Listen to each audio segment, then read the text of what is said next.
নির্বাচনের বাজনা বেজে উঠেছে, আর সেই সাথেই শুরু হয়েছে বড় দলগুলোর অভ্যন্তরীণ সমীকরণ মেলানোর লড়াই।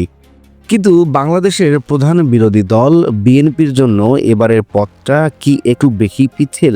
মাত্র ৭৯টি আসনেই দলটির বিদ্রোহী প্রার্থীর সংখ্যা দাঁড়িয়েছে ৯২ জনে। অন্যদিকে দীর্ঘদিনের মিত্র জামায়াতে ইসলামীর বিদ্রোহী মাত্র একজন। বিএনপির এই বিশাল বিদ্রোহী বহর কি দলের জয়ের পথে কাটা হয়ে দাঁড়াবে, নাকি এটি তৃণমূলের জনপ্রিয়তার এক ভিন্ন বহিঃপ্রকাশ?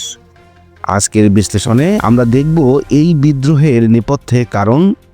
আপনি যদি আমাদের চ্যানেলে নতুন হয়ে থাকেন তাহলে সাবস্ক্রাইব করে বেল বাটন চাপুন।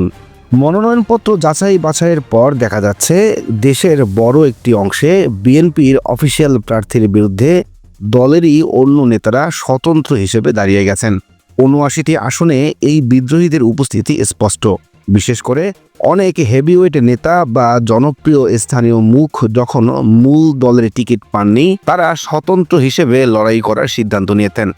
অন্যদিকে ক্যাডার ভিত্তিক দল হিসেবে পরিচিত জামায়াতে ইসলামী তাদের শৃঙ্খলা বজায় রাখতে প্রায় সফল, যেখানে বিদ্রোহী মাত্র একজন।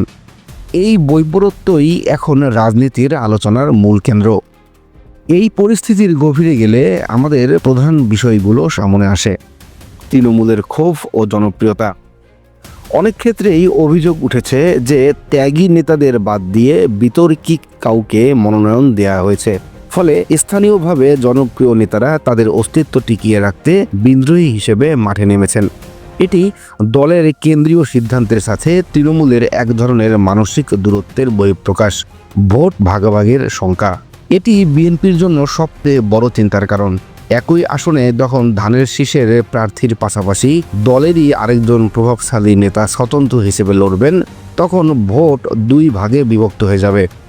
এর সরাসরি সুবিধা পাবে তাদের রাজনৈতিক প্রতিদ্বন্দ্বীরা। অনেক ক্ষেত্রে এই ভোট বিভাজনের কারণেই নিশ্চিত জয় পরাজয়ের রূপ নিতে পারে।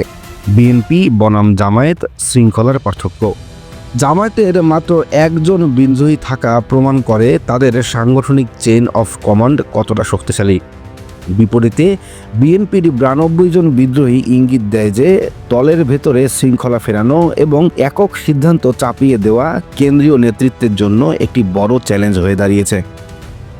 এই বিদ্রোহীদের নিয়ে বিএনপি এখন কি করবে? সাধারণত বড় দলগুলো শেষ মুহূর্ত পর্যন্ত বিদ্রোহীদের মনোনয়ন প্রত্যাহারের জন্য চাপ দেয়, বহিষ্কারের হুমকিও দেয়া হয়। তবে যদি এই ৯২ জনের বড় একটি অংশ শেষ পর্যন্ত নির্বাচনে টিকে যায়, তবে অনেক আসনেই বিএনপির অফিসিয়াল প্রার্থীর জয় অনিশ্চিত হয়ে পড়বে। এটি দলের ভাবমূর্তিতে যেমন আঘাত করবে, তেমনি নির্বাচনী ফলাফলেও বড় প্রভাব ফেলবে। এখন দেখার বিষয়, দল কতজনকে বুঝিয়ে বা ভয় দেখিয়ে মাঠ থেকে সরাতে পারে। রাজনীতির এই জটিল খেলায় শেষ হাসি কে হাসবে? বিদ্রোহী কাটা উপড়ে ফেলে বিএনপি কি ঐক্যবদ্ধ হতে পারবে? আপনার নির্বাচনী এলাকায় কি কোনো বিদ্রোহী প্রার্থী আছেন? আমাদের কমেন্টে জানান। ভিডিওটি ভালো লাগলে লাইক ও শেয়ার করুন এবং পরবর্তী সব খবরের বিশ্লেষণের জন্য আমাদের চ্যানেলটি সাবস্ক্রাইব করে রাখুন। ধন্যবাদ।